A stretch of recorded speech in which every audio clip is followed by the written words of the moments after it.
Hi అండి అందరికీ. ఏం చేస్తున్నారు? ఎలా ఉన్నారు? సండే కదా! సండే స్పెషల్ ఏం చేశారు మీరందరూ ఈరోజైతే? నేనైతే ఈరోజు ఫిష్ కర్రీ చేశాననమాట. ఆ ఫిష్ కర్రీ ఏంటి అనుకుంటున్నారా? ఏంటనుకుంటున్నారు? ఆ ఫిష్షు నాకు తొందరగా గుర్తుకు రాలేదండి. అందుకే లేట్ అయింది నేను చెప్పడానికి. కొరమేను అనమాట ఇది. ఇది బాగా బ్లాక్‌గా ఉంటుందన్నమాట. కాలువలో పట్టారంట తీసుకొచ్చి ఇస్తేను 1 కేజీ ఉంటుంది. ఇంకా సరే అయితే దీన్ని వండుదామని చెప్పేసి దీనితో నేను పడ్డ అవస్థలు అన్నీ ఇన్ని కాదండి. ఇదైతే పట్టుకోగానే ఎగురుతుందనమాట. దీన్ని కోస్తుంటే కూడా ఎలా ఉందంటే బాగా బ్లడ్ వస్తుందనమాట. బాగా బ్లాక్‌గా ఉంటుంది. దీన్ని బండకేసి బాగా రుద్దుతుంటే ఇదిగో చూడండి ఎలా ఉందో. నల్లగా ఉన్నదాన్ని ఇలా తెల్లగా చేశాననమాట. చూసారా బ్లడ్ కూడా ఎలా పడుతుందో. అంత ఫ్రెష్గా ఉందన్నమాట చేప. ఇలానే ఉండాలి ఎప్పుడైనా సరే. మనం తీసుకునేటప్పుడు బ్రతికున్న చేపలు అయితేనే టేస్ట్గా ఉంటాయి. అదే చచ్చినవి అయితే అంతగా బాగోవు. బ్లడ్ అలా ఉంటే కనుక ఫ్రెష్ చేప అనమాట.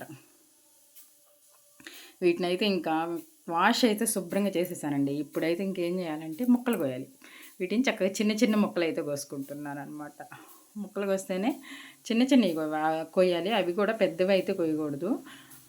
ముక్కలు పులుసు అనేది చేపల కూర ఎప్పుడైనా సరే పులుసు మొత్తం సమంగా చక్కగా ముక్క కల్లా పట్టాలి అంటే కనుక చిన్న చిన్న ముక్కలు అయితేనే చాలా బాగా పడుతుంది. అండ్ ఫిష్ కర్రీకి మాత్రం ఎప్పుడైనా సరే ఆయిల్ ఎక్కువ పడుతుందండి. చికెన్ కర్రీ కన్నా కూడా ఫిష్ కర్రీకే ఎక్కువ పడుతుంది ఆయిల్. ఇదైతే చాలా రోజులు అవుతుంది మేము తిని. కొరమేలు అనేది ఇదివరకు అయితే సమ్మర్లో బాగా తినేవాళ్ళం, కాలువలో పట్టేవాళ్ళు. ఇప్పుడైతే కాలువలోనే పట్టారు కానీ చాలా సంవత్సరాలు అయింది ఇదైతే తిని. ఇది ఫ్రెష్గా చక్కగా వాష్ చేసేసి చక్కగా ముక్కలన్నీ కడిగి ఇది తీసుకొచ్చేసాను అనమాట. ఇంకా దీన్ని అయితే కర్రీ చేయాలి కదా. చూసారా ఇలా చక్కగా కట్ చేసుకోవాలి చిన్న చిన్న ముక్కలుగా. ఉప్పు, పసుపు, పెరుగు వేసి వాష్ చేసి తీసుకొచ్చాను అనమాట. ఇప్పుడు ఆయిల్ అయితే వేసాను. ఉల్లిపాయలు, పచ్చిమిరకాయలు వేసి పసుపు కూడా వేసుకోవాలి కొంచెం. పసుపు కూడా వేసుకున్న తర్వాత అల్లం వెల్లుల్లి పేస్ట్ వేసుకోవాలి. అల్లం వెల్లుల్లి పేస్ట్ కొంచెం వేగిన తర్వాత మనం చక్కగా వాష్ చేసి పెట్టుకుని ఫిష్ ముక్కలన్నీ కూడా వేసి కొంచెం సేపు అయితే ఆయిల్లో వేయించుకోవాలి. కొరమేను ఇదైతే కొరమేను. కొరమేను ఫ్రై అయితే ఇంకా బాగుంటుందన్నమాట. చక్కగా రబ్బర్ లాగా సాగుతుందన్నమాట ఈ ఫిష్ అయితే.